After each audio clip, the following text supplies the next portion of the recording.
Ok, c'est bon. Voilà, alors le choix que j'ai fait ce soir, c'est de commencer par vous raconter une petite histoire.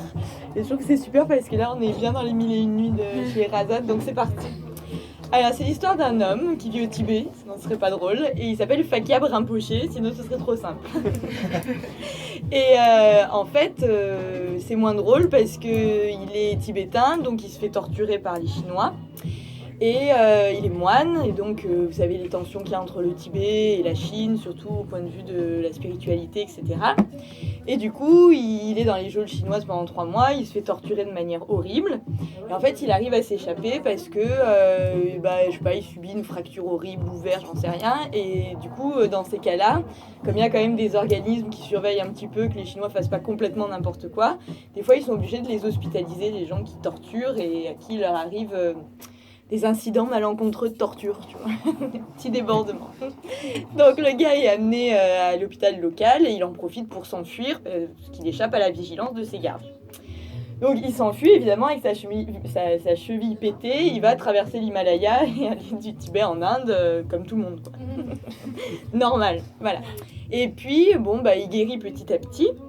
Et en fait, la mission qu'il avait reçue du Dalai Lama, c'était plus tard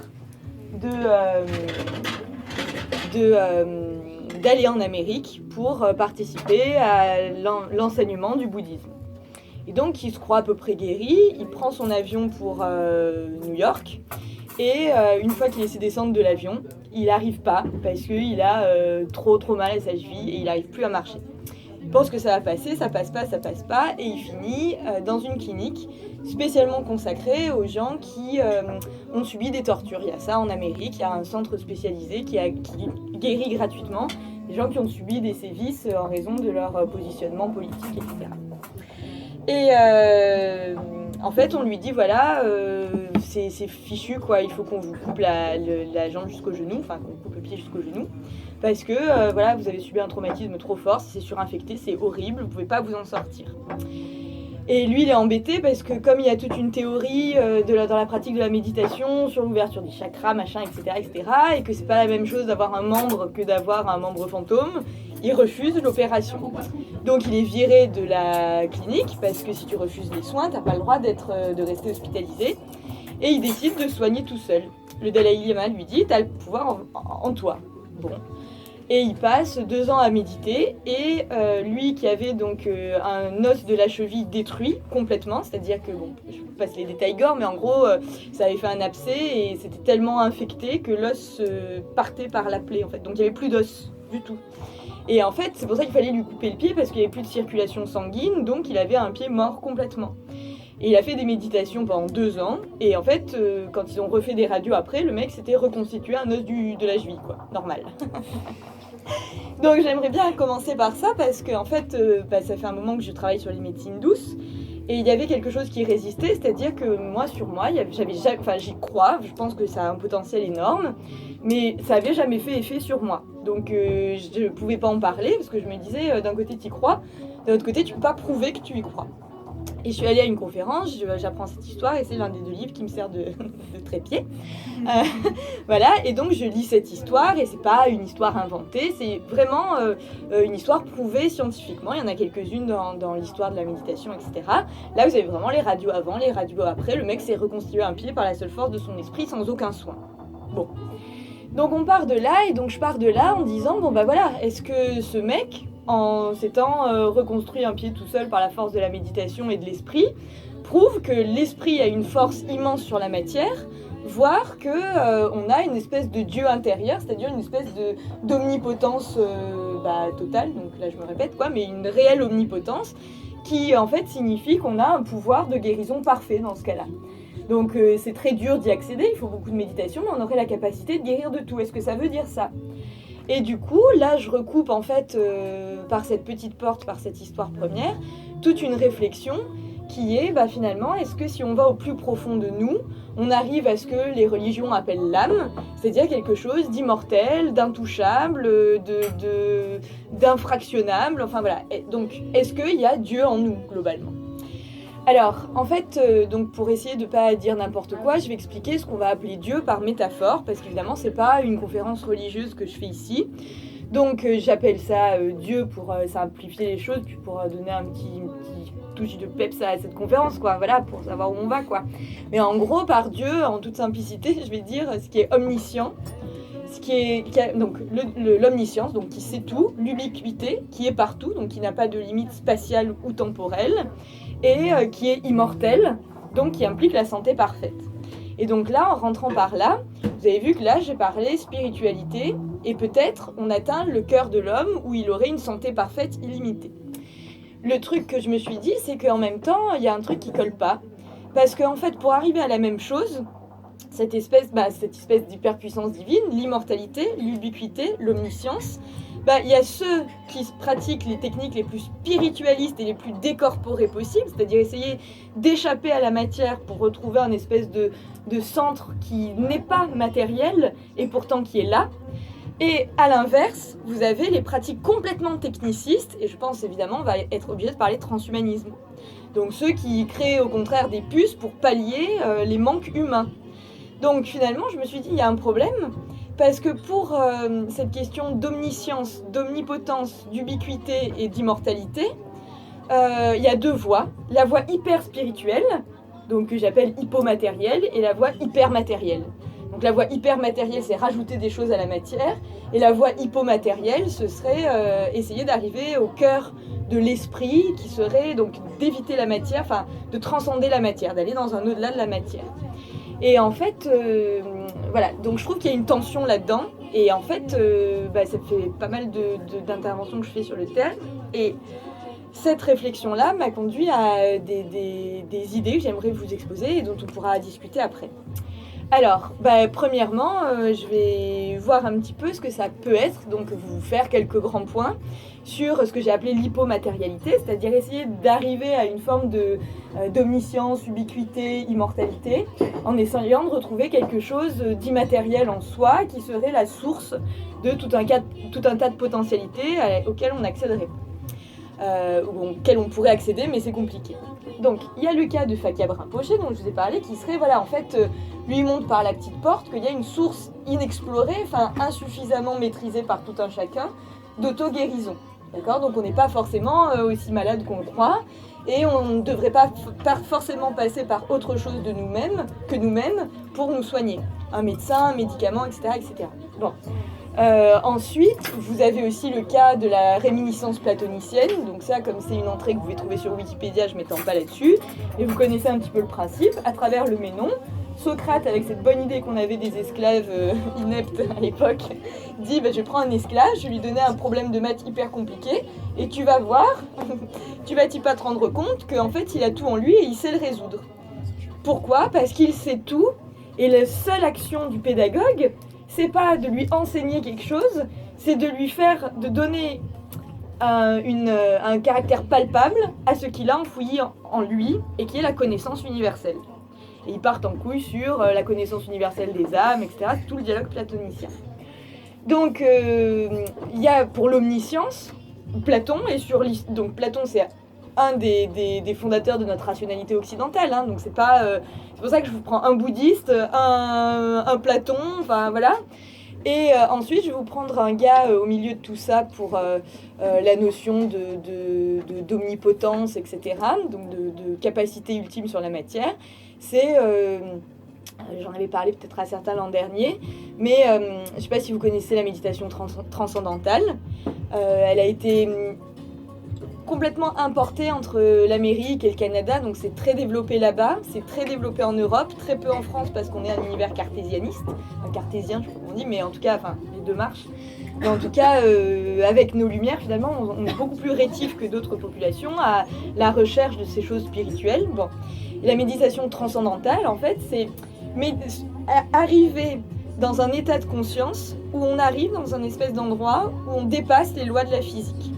Et c'est ce qui fait que, par exemple, il y a j'en avais parlé à certains, c'est rigolo, vous regarderez sur YouTube, il y a ce cas des yogis volants. Donc c'est des mecs qui essaient de retrouver la capacité originelle à faire du vol yogique, c'est-à-dire de la lévitation réelle, pas le mec qui se met place de la Rotonde avec voilà, un espèce de truc de fer forgé qui lui sert de tabouret, qui fait genre oh, oh, oh, oh, je lévite avec une canne.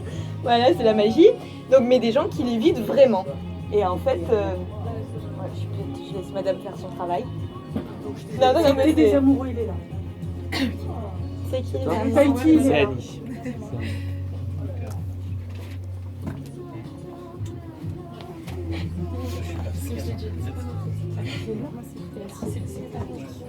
Méditation transcendantale. Donc la méditation transcendantale, qui a été donc très diffusée en Amérique, sa figure emblématique c'est Maharishi Mahesh Yogi. Alors c'est pas des vrais noms, hein, ça veut dire grand voyant, machin, vieux, Maha ça veut dire grand, Rishi ça veut dire voyant. Donc c'est pas son petit prénom de naissance, mais bon voilà. Et vous le connaissez sûrement déjà parce qu'on en a peut-être parlé déjà. Et ensuite parce qu'il a été hyper médiatisé à un moment, puisque c'est lui qui a posé avec des colliers de fleurs avec les Beatles, avec les stars des années 60 quoi. Donc vous avez dû voir peut-être des trucs en ligne. Bon, voilà. Et en fait, le principe de la méditation transcendantale, comme je vous disais, c'est d'arriver à un niveau si profond de conscience qu'on arrive à ce que certains ont appelé le grand tout, en tout cas un truc qui défie les lois de la physique, qui est hyper profond et donc qui permet de léviter, de plier les cuillères, vous avez dû déjà voir des mecs faire ça, des gens qui font ça avec la main et la barre de fer se plie, il y a des scientifiques pour mesurer, qu'il n'y ait pas de tricherie, etc. Bon, tout ça, il y en a encore qui doutent, mais c'est maintenant qu'il y a vraiment des protocoles scientifiques, c'est des choses qui sont avérées.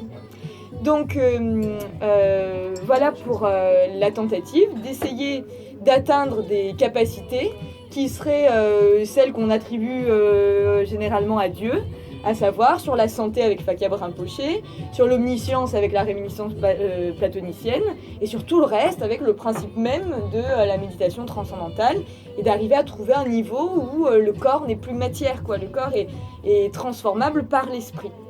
Bon, alors il y a une chose que je note dès maintenant, c'est que ce truc-là, il pose un problème. Ok, pour que l'homme développe des capacités qui ne sont pas ses capacités traditionnelles de l'homme occidental actuel des années 2010 à 2020, quoi, voilà. Donc d'autres capacités, ça on est d'accord. Après, de là à dire que l'homme peut être omniscient, illimité, immortel, etc., vous voyez qu'il y a quand même une marge énorme. Et donc évidemment, moi je pense qu'on ne peut pas penser ces choses-là, dire oui, il y a une meuf qui s'appelle Lise Bourbeau, que j'aime beaucoup au demeurant, mais qui a écrit un bouquin qui s'appelle Waouh, je suis Dieu. Elle renvoie à ses capacités, mais c'est les Canadiens ça, mais elle renvoie à sa capacité intrinsèque de s'auto-guérir, etc. Et elle a raison, mais il y a quand même une marge entre arriver à se soigner tout seul en véhiculant des choses qui ne sont pas de la médecine conventionnelle et être Dieu, et être omniscient, avoir le don de l'ubiquité, être omnipotent. Donc je pense qu'on ne peut pas penser ces mécanismes sans penser la notion de durée. Je pense que c'est hyper important. L'homme est mortel, il a étendu, d'accord, sa durée de vie de une moyenne de 23 ans à une moyenne de 85 ans pour les femmes françaises par exemple. Mais Fakab Rinpoché, le mec qui a guéri son pied, il est arrivé à guérir un pied en 3 ans. D'accord, donc un pied en 3 ans, de là à guérir le sida universel pour tout le genre humain et que tout le monde arrive à s'auto-guérir, il y a une marge quoi. Donc on va répondre à ces questions plus tard. Comment comprendre la marge entre ce désir d'être Dieu et en fait le fait qu'on rajoute des grains de sable, mais entre le moment où on arrive à s'auto-guérir d'un rhume et le moment où on arrive à se faire repousser un pied et le moment où on est Dieu, il y a quand même une marge non négligeable quoi. Bon. Donc voilà pour le premier pan qui est nos potentialités intérieures et les découvrir sur un plan spirituel, etc. Pourquoi pas. Et ensuite, il y a le pan qui semble complètement opposé et qui est cette espèce d'hyper-technicité que véhiculent les transhumanistes en disant le corps humain est quand même globalement très impuissant, on est mortel, etc. On a des frontières, on a de l'espace qu'on n'arrive pas à traverser aussi vite qu'on le voudrait. Donc on crée des machines pour compenser. Et le but du transhumain, du transhumanisme et du transhumain, du post-humain si vous voulez, c'est que tout ce qu'on a créé à l'extérieur de nous qui compense nos faillibilités, par exemple une voiture pour aller plus vite, un train qui va à 330 km/h pour aller à Paris, faire Paris-Marseille en 3h30, etc. De le rendre de plus en plus petit pour que ça devienne une puce et une capacité humaine. C'est l'exemple Google. Google est, par rapport à l'esprit humain, il est omniscient. Il n'est pas omniscient en vrai, mais par rapport, au niveau des proportionnalités, toute la somme de connaissances qui sont stockées là-dedans, c'est beaucoup plus que tous nos cerveaux cumulés, quoi. Donc Google, c'était sur les ordinateurs. puis l'ordinateur est devenu portable, puis le téléphone portable a eu les capacités d'un ordinateur, puis le téléphone portable devient un tout petit appareil dans l'oreille, une montre, et au bout d'un moment ça devient une puce, et au bout d'un moment vous pouvez vous la greffer, et ça devient un truc biologique qu'on peut ajouter. C'est ce qu'explorent les séries d'anticipation. Je sais pas si vous avez vu le Redo dans Black Mirror. Voilà. Donc voilà, il y a des trucs comme ça qui exploitent justement les trucs transhumanistes. Et donc l'idée ce serait, voilà, on a la voiture, le train, l'avion, c'est quand même très lourd, très chiant, etc. Il faudrait transformer ça en puce qui nous donne la capacité d'accélération d'un train en pleine puissance, quoi. Donc c'est ça l'idée transhumaniste. Mais en fait ça donne une idée très désemparée de l'homme. Alors, le truc avec le transhumanisme, c'est qu'il y a plusieurs choses à penser. En fait, l'idée, c'est que, bon, déjà, il y a un truc hyper philosophique, c'est que c'est très dégradant pour l'homme, le post-humanisme. Ça veut dire qu'on est très imparfait. Alors que la perspective spiritualiste montre qu'on est imparfait parce qu'on a des croyances fausses, mais qu'au fond, on est parfait. Il y a quand même une perspective qui est qui est une grosse blessure narcissique, la 5e, si on refait celle de Freud plus la Shoah, plus le transhumanisme, ça fait 5. Donc c'est quand même une blessure narcissique. Ensuite, il y a un problème, c'est la perte des capacités. C'est-à-dire qu'en fait, il y a un phénomène biologique qui est, vous connaissez tout ça, l'adaptation. C'est-à-dire que en fait, même les médecins le disent, si vous prenez trop de médicaments, vos anticorps ne prennent plus l'habitude de lutter, et donc vous êtes beaucoup plus sensible, vous créez des résistances par rapport aux antibiotiques, et vous chopez tout ce qui passe, et il faut des antibiotiques de plus en plus lourds. Donc ça, c'est l'exemple médical, donc dans le truc, être immortel. En fait, les médicaments, le monde médical pallie les manques de notre corps mortel, mais ce faisant, il le dégrade encore plus de ses capacités innées. Le problème en plus, c'est qu'il y a la question de HCA, c'est-à-dire l'hérédité des caractères acquis. C'est-à-dire que par exemple, je ne sais pas si vous êtes norvégienne évidemment, si vous êtes norvégienne et que vous installez dans un pays d'Afrique où il y a du soleil tout le temps, la première génération, elle va flamber, quoi. Elle va être écrevisse tout le temps. Et puis, s'il y a 3 générations, au bout d'un moment, il y aura une sécrétion de mélanine chez les enfants qui sera plus forte. Et du coup, ils développeront une meilleure résistance au soleil. Donc ça se fait aussi sur plusieurs générations. Et donc, vous comprenez que si plusieurs générations prennent plein de médicaments, n'utilisent plus leurs jambes, etc., ça va créer des atrophies musculaires, des trucs comme ça. Donc, il y a une espèce de cercle vicieux qui fait que plus l'homme sort les capacités hors de lui pour s'aider, plus il en a besoin. Et ça, moi, j'appelle ça le complexe d'Huxley. Alors, je ne sais pas si certains connaissent le début du Meilleur des mondes. Je fais référence au début où le gars dit on a développé chez les nouveau-nés la phobie des fleurs. Alors, les étudiants disent pourquoi la phobie des fleurs ? Et ils disent en fait, au début, on encourageait les fleurs parce qu'il y avait des transports pour aller de la ville à la campagne, donc ils consommaient du transport. Le problème, c'est qu'une fois qu'ils étaient à la campagne, c'était gratos. Donc nous, ça ne nous faisait pas rentrer du pognon dans les caisses, quoi. Donc on n'y gagnait rien. Et du coup, on leur développe la phobie des fleurs, mais on les encourage à aimer les sports qui demandent des infrastructures. C'est exactement l'idée des vacances au ski. C'est exactement la distance qu'il y a entre faire un bonhomme de neige en bas de chez toi et aller te payer des vacances au ski. Tu utilises du transport, tu loues des skis, les pentes enneigées sont faites pour que, etc. Donc il y a tellement d'infrastructures que tu payes un bras, alors que tu pourrais faire des bonhommes de neige en bas de chez toi.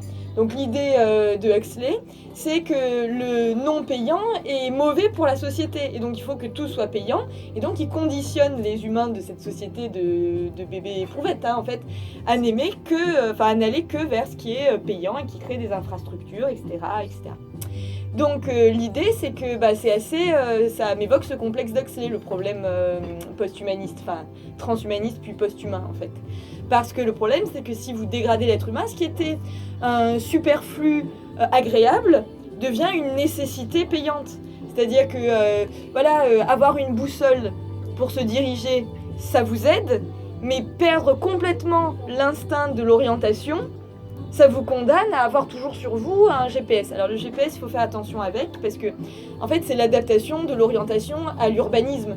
L'urbanité n'est pas un sens de l'orientation. Votre rue, des fois, elle va 4 fois à droite pour vous amener 1 mètre plus loin que vous parce qu'il y a des sens interdits. Si vous commencez à conduire, vous voyez le genre. Voilà, donc des fois, ça rend fou. Donc si vous fiez à votre sens de l'orientation sur le périphérique, il y a un moment où vous allez péter un câble. Allez-y, merci. Ok, voilà. Donc, je vous expliquais le truc de l'effet Exley, qui était si je sors les choses de moi-même, je perds la capacité de les faire par moi-même, et du coup, je deviens asservi d'un système où tout est payant, alors qu'il y a des choses qui pourraient être développées de manière innée. Bon, alors, la question, donc je vous l'avais dit, c'est aggravée par l'hérédité des caractères acquis, et je vous racontais l'histoire des Norvégiens qui décidaient d'aller s'installer au Kenya. Et au bout de 3 générations, les enfants produisent plein de mélanine, enfin beaucoup plus de mélanine que leurs ancêtres, pour s'adapter au climat. Donc le problème, c'est que les déficiences sont aussi sans doute transmissibles. Si vous voulez, par exemple, je sais pas, pour vous donner un exemple concret, ça peut être que les femmes accouchent toutes seules ou avec des sages-femmes depuis des millénaires, et on a inventé pour elles, pour les aider, la péridurale, parce que c'est quand même un truc qui t'arrache concrètement. Voilà, donc ça fait très très très mal. Et du coup, ils ont inventé la péridurale, et maintenant il y a des gens 2 générations après la péridurale, des femmes qui disent, après tout, les femmes accouchent comme ça depuis la nuit des temps, sans hospitalisation, etc. Et il y a une espèce de rejet de la médicalisation, et elles disent, je vais accoucher toute seule chez moi. Et la question, c'est, est-ce qu'elles en sont encore capables ? Parce qu'il y a eu 2 générations d'absence de souffrance, et donc une déshabituation de 2 générations de corps à la souffrance. Et donc c'est la question qui se pose. Si vous voulez, c'est un petit peu l'idée. Dans le bouquin de Fakia Brinpoché, c'est ça que j'adore en fait dans ce bouquin, c'est que le mec c'est pas juste un mystique fou qui dit arrêtez tous les médocs, etc. Je pense qu'il y a un gros danger dans tout ce qui est médecine douce, etc. C'est pas que ça ne marche pas, parce que moi j'y crois à fond, c'est qu'on n'a pas les capacités immédiates à le faire, parce que ça demande que vos parents aient déjà pas été médicamentés, qu'ils aient déjà pris le corps l'habitude d'adapter les anticorps à ce qu'on propose au corps, des plantes, des trucs comme ça, alors qu'on peut pas débarquer en disant bon bah voilà, j'ai un énorme cancer, je fais de la chimiothérapie, j'en ai ras le cul, je vais me guérir par les plantes.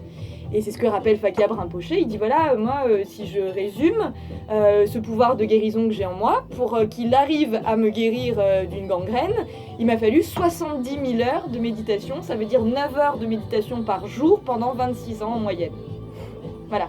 Donc c'est ça la difficulté, et en plus ça, moi c'est vraiment un truc qui me tient à cœur, c'est que sur le débat médecine dure, médecine douce, moi je crois beaucoup plus à la méditation, les pratiques douces, etc. Je suis absolument pour, mais pourquoi je me soigne pas avec tout le temps ? Parce que je suis inadaptée. Et disons que là, en fait, je commence à préparer les générations, la 3e après moi. J'essayais de tenir ma fille un petit peu plus à distance, j'ai essayé de pas lui faire tous les vaccins que moi j'ai eu petite, pour qu'elle ait des anticorps différents sans la traiter comme si elle pouvait se guérir toute seule que parce qu'elle est Dieu, voilà. Et elle va peut-être transmettre un petit peu plus de ça à ses enfants, et on va peut-être créer quelque chose de plus solide. Dans ma famille, on est très perméable à plein de petites pathologies à la con que sans doute, que je me dis, peut-être nos ancêtres n'avaient pas. Voilà ce que je me dis, quoi. Vous savez aussi que autant les cancers existent dans le monde animal, autant c'est seulement chez les humains qu'on est capable de faire des métastases, de métastaser les cancers. Donc, vous avez jamais vu un animal mourir d'une maladie parce qu'il n'a pas pris de médoc à temps. Il y a quand même eu une détérioration. Ça, je ne veux pas me mouiller non plus trop parce que c'est pas des expériences que je conduis moi, c'est des relais d'expériences conduites par d'autres, donc je veux pas, voilà. Mais voilà comment je pense que ça fonctionne.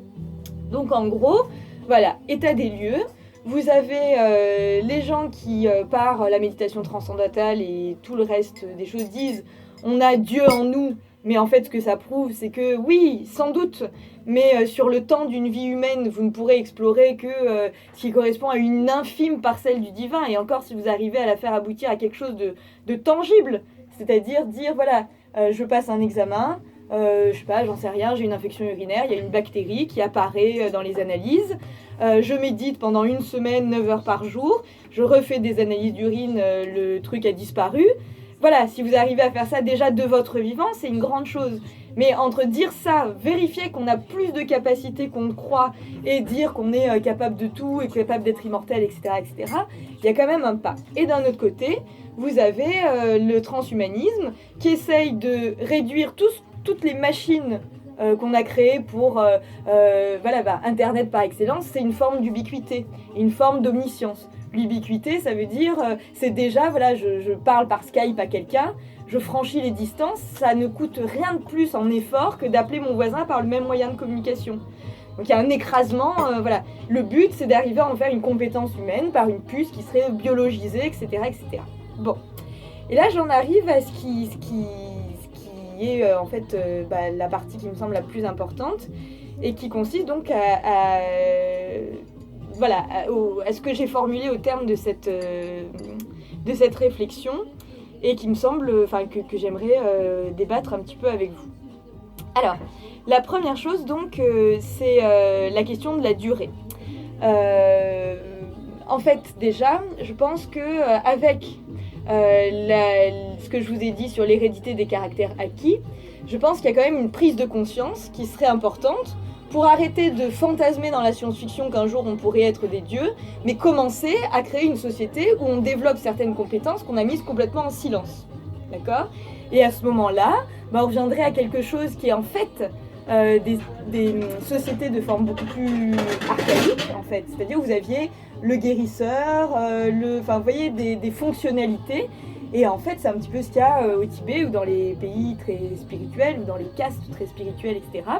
De dire, toi, tu vas développer ta vie à essayer de pousser à terme telle compétence. Il y a quelqu'un derrière moi ? Troisième. Merci. Donc voilà, première piste, celle de la durée. C'est-à-dire prendre conscience. Une prise de conscience, c'est à la fois tout, et c'est à la fois rien, mais c'est à la fois tout. C'est-à-dire si on est conscient de ce potentiel à travers l'exemple de Fakya Rinpoché, si on est conscient qu'on a des compétences qui nous dépassent énormément, qui dépassent énormément ce qu'on croit que l'on possède, alors si on sent la vocation, s'il y a quelque chose en nous qui nous pousse vers ça, peut-être peut-on se dire, cette vie, je la consacre à développer cette compétence au maximum. Et quand vous lancez un petit peu là-dedans, moi je vois, il y a des formations sur tout. Maintenant, il y a même des formations et c'est pas du tout stigmatisé avec des étoiles, des gens qui ont l'air bizarres et qui vous font payer un bras ou des trucs comme ça.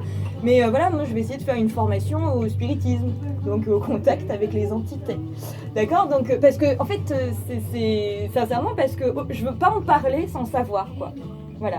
Donc il y a un moment où je veux savoir ce que je ressens. En fait, ce qui est hyper frustrant, c'est que vous vous rendez compte quand vous entreprenez ça, vous êtes un scarabée, quoi. Vous êtes au tout début du chemin, donc vous ne pouvez qu'entrevoir ce qui emmène certains à arriver 2 pas plus loin que vous, à savoir ceux qui tentent de voler comme les yogis volants.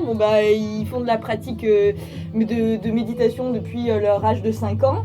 Ils arrivent à faire un truc hyper bizarroïde qui est pas du vol mais qui ressemble un petit peu, donc ils s'élèvent, ils font une espèce de mouvement de gambette comme ça, et en fait ils arrivent à sauter sur des coussins qui sont mis à 1m50 en position du lotus, donc il y a quand même un truc qui est supérieur à ce que moi je sais faire, alors qu'ils sont pas sportifs, ils ont grandi dans un monastère bouddhiste, quoi, pas dans un camp d'entraînement de l'armée, quoi.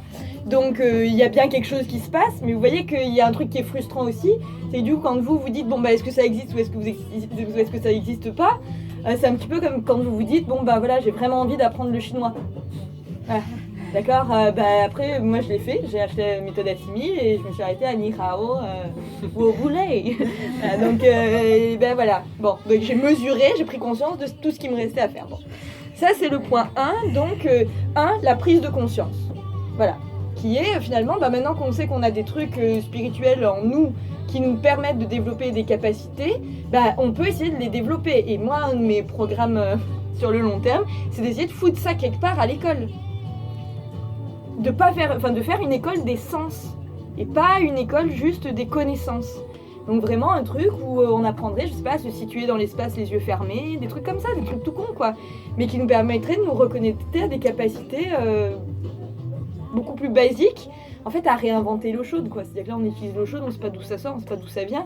Donc réinventer l'eau chaude, c'est pas si con finalement, ça vous reconnecte à comment fonctionne le monde, quoi. Donc, je m'emporte. Bon, ça c'est la première piste, prendre conscience. Ensuite, moi, je crois beaucoup à l'hérédité des caractères acquis. C'est-à-dire que la prise de conscience, elle n'est pas limitée à, j'espère, vos 95 ans. Enfin, je vous souhaite de vivre 95 ans, ou peut-être vous le souhaitez pas du tout, mais si vous le souhaitez, c'est pas limité à la durée de la vie qui sera la vôtre. Ce que j'espère, moi, c'est que la prise de conscience massive d'une génération fera qu'il y aura des spécialisations dans les familles, et c'est déjà le cas. Vous transmettez déjà plein de trucs dans les familles. Il y en a qui sont... dans les familles d'artistes, vous savez qu'il y a une sensibilité qui est plus exacerbée que dans d'autres familles. On le sent, quoi. Enfin, nous, on est une famille de lettreux. Je sais que c'est pas juste parce que j'étais enterrée de bouquins, c'est le vieux lapsus. Entourée de bouquins, il n'y a pas que ça. Il y a aussi quelque chose qui est au fond de mes tripes et qui fait qu'il y a des phrases qui viennent. Je sais pourquoi les gens ont inventé les muses, quoi. Des fois, tu as une phrase qui vient... voilà, les musiciens, ils font comment? Des fois, il y a une mélodie qui vient, ils sortent du bain, ils font OK. Bon, bah voilà, t'écris un bouquin, tu te réveilles à 4h du matin, tu fais OK, j'ai mon chapitre, ça sort d'où? D'accord? Je pense pas que ce soit venu au 7 juin 81, oui, je suis vieille, au moment où je suis sortie de, je ne veux pas savoir quoi, de ma mère. Bon. De la porte de sortie ventrale qu'elle avait prévue à mon usage, parce que je suis un être pur. Voilà, donc deux, il y a les HCA, c'est-à-dire que quelque part, cette prise de conscience spirituelle, elle me semble importante aussi, puisqu'on transmet des capacités. Donc je pense que la prise de cette reconnexion à nos capacités internes, elle n'est pas limitée à notre durée de vie. Bon, ça c'est la deuxième chose. Et ensuite, alors là, il y a un truc qui m'est venu, je pense que c'est vraiment le truc qui me donne le plus à réfléchir, c'est que finalement, j'ai l'impression que la science, en fait, vous connaissez le mouvement dialectique hegelien ? Je dois sortir de moi-même pour prendre conscience de la capacité que j'ai, et en fait je reviens à moi, je n'ai pas changé, je suis juste conscient. C'est en gros, je crois savoir, je sors de moi, je me rends compte à quel point je suis ignorant, et je suis enrichi de la connaissance de mon ignorance. Donc je suis au même point, je suis ignorant, mais je sais que j'ignore. Donc c'est un petit peu ce mouvement-là. Bon. Et en fait, moi j'ai l'impression qu'il y a un truc comme ça qui se passe avec la science et la spiritualité. C'est-à-dire que je pense, ça n'engage que moi, c'est le fruit de mes réflexions aujourd'hui, ça changera peut-être d'ici 1 an ou 2, mais je me demande si l'aboutissement de la science ne sera pas finalement la découverte de l'âme. Je m'explique. Alors je vais l'expliquer sur 3 points, parce que je vous balance ça dans la gueule comme ça, tu sais, à plat. Une petite idée comme ça qui va bien, donc je vous explique. Vous avez entendu ce que je vous ai dit sur la méditation transcendantale, c'est l'idée qu'il y aurait un état antérieur à la matière, auquel on pourrait avoir accès en plongeant dans les profondeurs de notre esprit, et où on ne répondrait plus aux lois de la nature, et où du coup tout serait possible. Léviter, traverser les murs, etc., etc. C'est dans les potentialités de cet état. Le truc, c'est que vous savez que depuis un siècle, il y a une physique qui existe qui s'appelle la physique quantique. Et qu'est-ce qu'ils ont découvert ? Je vous le donne en mille, que tout fonctionne selon les lois de Newton, plus ce qu'a ajouté pour l'espace et les différentes dimensions, les lois de la relativité d'Einstein, donc qui relativisent les lois de la relativité. Voilà, c'est rigolo, c'est des lois mais relatives. Voilà, bon, peu importe. Et donc tout ça fonctionne à l'état de la matière, de l'espace, des planètes, etc. Et puis on a découvert l'état quantique, qui est en fait qu'en dessous, donc si on voit encore plus petit que le petit, on est au niveau des quantas, donc un quantum des quantas, et que ceux-là, ils ne sont pas déterminés ni préformés. C'est en fait un espèce de flux d'informations à l'état pur, qui peut s'en transformer en tout, et qui ressemble terriblement à l'esprit. Et en gros, vous savez, donc pour schématiser l'état quantique, on vous a fait peut-être en sciences, ceux qui ont fait des maths ou de la physique, ce qui n'est pas mon cas. Voilà, enfin pas à l'école en tout cas. Et en fait, l'idée c'est de le faire avec des photons. Et on vous montre que, en fait, c'est comme s'il y avait une piste à 2 voies. Et si on bombarde des éléments, en principe, votre logique humaine veut que si là il y a un coin de la table et là il y en a un autre, je prends soit celui-là, soit celui-là. Je peux pas prendre les deux en même temps si je prends une direction. Je peux pas prendre l'autoroute de droite et l'autoroute de gauche en même temps, je ne peux pas. Et en fait, au niveau quantique, je peux.